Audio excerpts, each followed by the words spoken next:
அதாவது நாங்களாம் நீங்கள் தான் தவறான செய்தி வெளியிட்டு இருக்கிறீங்க. இது ஊடக நபர்களும் பத்திரிகைகளும் இந்த நேரத்தில் கேட்குறேன்.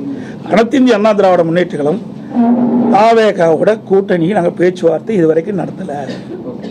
அதே மாதிரி தாவேகா அண்ணா திமுக கட்சியோட கூட்டணி பேச்சுவார்த்தை நடத்தலை.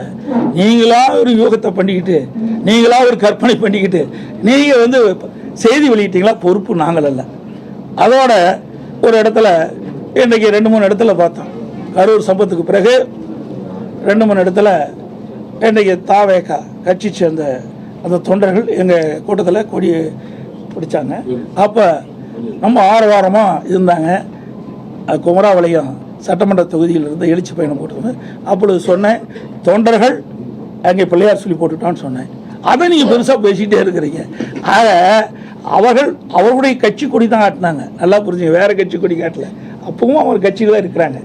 ஆக அந்தந்த கட்சி தலைவர் எடுக்கிற முடிவுதான ஒழிய நாங்கள் இதுவரை நாங்களும் அவரோட பேச்சுவார்த்தை நடத்தலை, தாவாக்கோட பேச்சு நடத்தலை, தாவாக்கா கட்சியும் அண்ணா திமுக பேச்சுவார்த்தை நடத்தவில்லை என்பதை நேரத்தில் தெரிவிச்சு.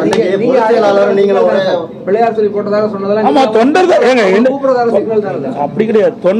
தொண்டர் வந்து ஏங்க உங்க வீட்டில் ஒரு விருந்தாளி வராங்க, விருந்தாளி வந்து என்ன சொல்லுவீங்க? போப்ப வெளியின்னு சொல்லுவீங்களா?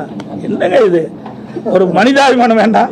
ஒரு கட்சியில் இருக்கிற ஒரு தொண்டை வந்து எங்க கூட்டத்தில் கலந்துட்டு கொடியாட்டுறாங்க. அப்போ இதில் என்ன தவறு? சொண்டால பற்றி தான் சொன்னேன். அங்கே வந்து கொடியாட்டிருக்கிற தொண்டர் வந்து அங்கே வந்து தொண்டர்கள் வந்து பிள்ளையார் சொல்லி போட்டுருக்கான்னு சொன்னேன். இதில் என்ன தவறு இருக்குது? யாரு எதுக்கு உல வைக்கிறதுக்கா? ஏற்கனவே நாங்கள் படுறது ரொம்ப பத்தலையா? இப்படிப்பட்ட நிலைமைக்கு அவைதான காரணம். ரைட். அனைத்து கூட பத்திரிகைகளுக்கு நன்றி, வணக்கம்.